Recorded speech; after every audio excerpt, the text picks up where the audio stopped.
All right, I'm going to show you a little bit about my dot file setup. The number one alias you're going to want to set up is dot or dot files, and that's the one that's going to open some kind of a navigator to your dot files so that you can edit them. Now, where are my dot files? This is my setup, and this is very personal. You can put it wherever you want. You can manage it however you want. I find that this works really well for syncing dot files from home without using Git, which is probably the more proper thing for a programmer to do, but whatever. So I have Git is located in, well, that doesn't really help. Okay. If you hit Command-Shift-G, you can just go places. Oh, it's not Git. I don't know why this is not showing in my Finder immediately. Oh, there it is, top of the favorites. In Dropbox. So I use Dropbox to sync stuff across. I don't pay for it. Nothing ever gets that big. Dot files shouldn't get that huge. Got a bunch of, all kinds of stuff in here. But the thing I care about is dot files.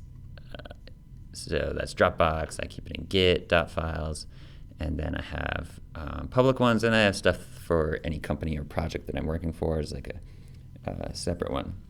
So in here, you can see I have a bunch of files that are not called dot thing. They're just the plain thing without, some have an extension, but most just don't have an extension. And that's what you'll see here. Hey, Slackbot tells me I sent a bunch of messages. Cool, Slackbot. So in this, I have, here's a bunch of my aliases. So a bunch of git commands, all my stuff, wiring up VS Code, which for some reason didn't work from doing the shell command code path thing. So I don't know if you need that. Some brew stuff to clean up all my homebrew things. Anyway, this not as important what all this stuff is. You can look up dot files online. There's tons of stuff. People that do this much better than me. The interesting one is setup.sh. So I blatantly stole this from somebody online as well, but basically what this does is specifies all the files that I want to become dot files, and these are the ones that I want to live in my home directory as .zsh, .aliases, .git config, all that stuff. And what this does is backs up all those files, adds a dot to the beginning of the name for each file and files, and moves them into my home directory, which is pretty slick. Yeah, and it saves them off in old, just so I don't accidentally save anything or accidentally lose any of my dot files when I'm copying stuff over, which is cool. But I have it in Dropbox anyway, so it's synced across devices. It should be fine.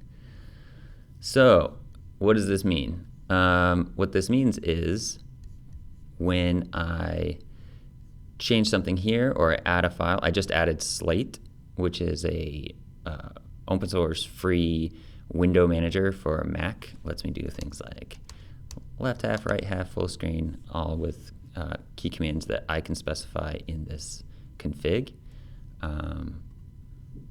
I stole this config from here. You can go check that out. And it shows really cool stuff. You basically say, move the screen. Here's the starting XY location, and here's the size, the X size and the Y size that you want the screen. And you just bind it to any key command.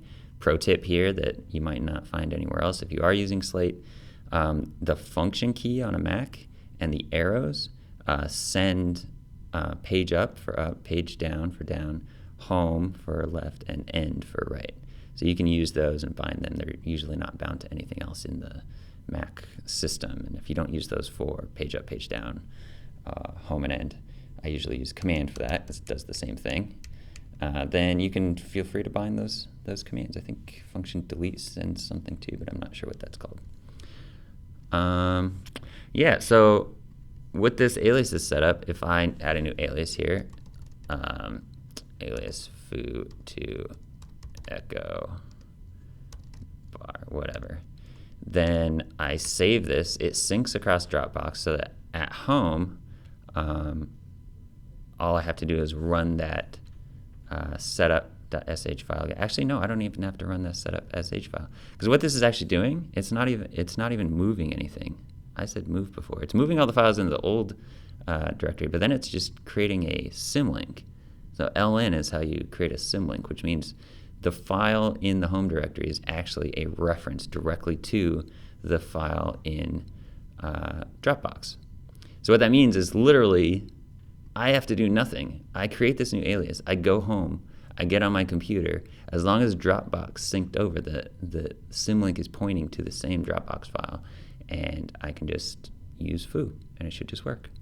So this is like super, super, super low maintenance dotfiles. Something slightly better, especially if you want to look at your history and see how your alias has changed over time, is you could, instead of storing it in Dropbox, store it in some Git folder that you sync to a repo somewhere. And then the only extra step I would have is when I got home, I would have to do a Git pull just to get the latest. But then the symlink would still work the same way, and everything would be nice. So that's not too bad, because I don't actually change my aliases a lot anymore. I pretty much have gotten used to all of these commands. Yeah. One more thing real quick. This is my absolute favorite command that you might not know about, grm. What this does is it takes, so it does a fetch from origin, but specifies that it's going to fetch the master from master, which means you can get master and then it rebases it into your current branch.